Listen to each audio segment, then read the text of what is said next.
पुण्यातील खराडी पोलीस ठाण्यात दाखल झालेल्या एका गंभीर गुन्ह्यात स्वयंघोषित भोंदूबाबा राधामोहन मिश्रा याच्यासह 8 जणांना पोलिसांनी अटक केली आहे। आरोपी स्वतःला ईश्वर तसेच दैवी शक्ती लाभलेली व्यक्ती असल्याचे सांगून लोकांवर प्रभाव टाकत होता आणि कन्फेक्शनच्या नावाखाली त्यांच्यावर नियंत्रण मिळवत असल्याचा आरोप आहे। पोलिसांच्या माहितीनुसार हा गुन्हा क्रमांक 210/2026 अंतर्गत दाखल करण्यात आला असून त्यामध्ये भारतीय न्याय संहिता तसेच महाराष्ट्र अंधश्रद्धा निर्मूलन कायद्याअंतर्गत विविध कलमांचा समावेश आहे। एका पीडित महिलेच्या तक्रारीवरून या प्रकरणाचा तपास सुरू करण्यात आला आहे।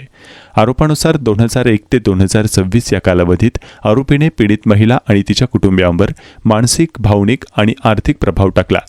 तक्रारीनुसार आरोपी हा त्याच्या सहकाऱ्यांनी मॉडर्न गुरुकुल नावाचा आश्रम चालवत होता, जिथे धार्मिक श्रद्धा आणि भीतीच्या माध्यमातून लोकांवर नियंत्रण ठेवले जात होते। पोलीस तपासात समोर आले आहे की आरोपी आपल्या अनुयायांना आपण सर्व काही जाणतो असे सांगत असे आणि त्यांना स्वतः समोर कन्फेक्शन देण्यास भाग पाडत असे। याच प्रक्रियेचा वापर लोकांना मानसिकदृष्ट्या नियंत्रित करण्यासाठी आणि त्यांना कुटुंबापासून दूर करण्यासाठी केल्याचा आरोप आहे। तपासादरम्यान हे देखील समोर आले आहे की 2009 ते 2026 या काळात आरोपी आणि त्याच्या सहकाऱ्यांकडून पीडित महिलेवर अनेक वेळा मारहाण, शिवीगाळ आणि अमानुष वागणूक देण्यात आली। याशिवाय लैंगिक शोषणाचे गंभीर आरोपही करण्यात आले आहेत। पोलिसांनी टाकलेल्या छाप्यात मोठ्या प्रमाणात साहित्य जप्त करण्यात आले असून त्यामध्ये 8 laptop, 11 mobile phone, 11 hard disk, 29 cassettes, 23 pen drive आणि 10 जिवंत काडतुसे यांचा समावेश आहे। तसेच मोठ्या प्रमाणात वैद्यकीय औषधेही आढळून आली असून त्यांचा वापर कशासाठी केला जात होता याचाही तपास सुरू आहे। सूत्रांच्या माहितीनुसार आश्रम परिसरात 25 ते 30 जण कार्यरत होते आणि तेथे देखरेखीसाठी सीसीटीव्ही कॅमेऱ्यांचा वापर केला जात होता। पीडित महिला दीर्घकाळ सुरू असलेल्या कथित शोषणाला कंटाळून सीसीटीव्ही कॅमेरे फोडून तेथून पळून गेली आणि पोलिसांकडे तक्रार दाखल केली। त्यानंतर पोलिसांनी तातडीने कारवाई केली। अतिरिक्त पोलीस आयुक्त तेजस्वी सातपुते यांनी सांगितले की तक्रार मिळताच FIR दाखल करून त्वरित कारवाई करण्यात आली। आतापर्यंत 2 पुरुष आणि 6 महिला आरोपींना अटक करण्यात आली आहे।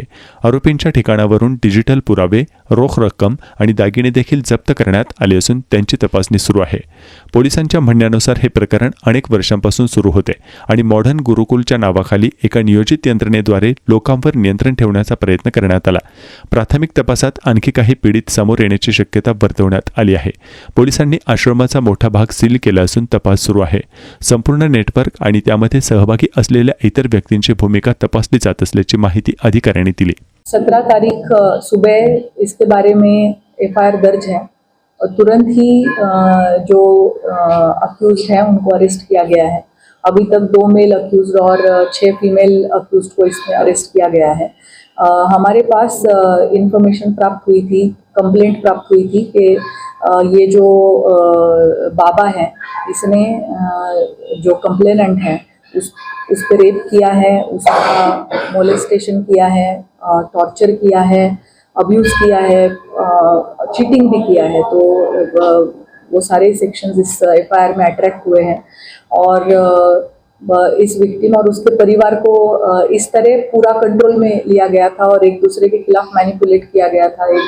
जो अपनी कंप्लेनेंट है उसे अपने फैमिली से दूर किया गया था और उस स्थिति का फ़ायदा उठा के बार बार जो विक्टिम है उसके साथ दुष्कर्म किया गया है और पुलिस पूरी संवेदनशीलता के साथ इसका इन्वेस्टिगेशन कर रही है।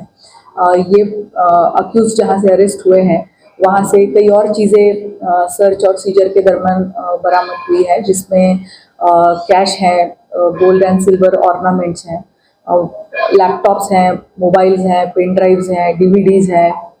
सो बड़ी मात्रा में वहाँ पे डिजिटल चीज़ें जो हैं वो जब्त हुई हैं और उसका कंटेंट क्या है इस पे अभी पुलिस अपनी जांच कर रही है।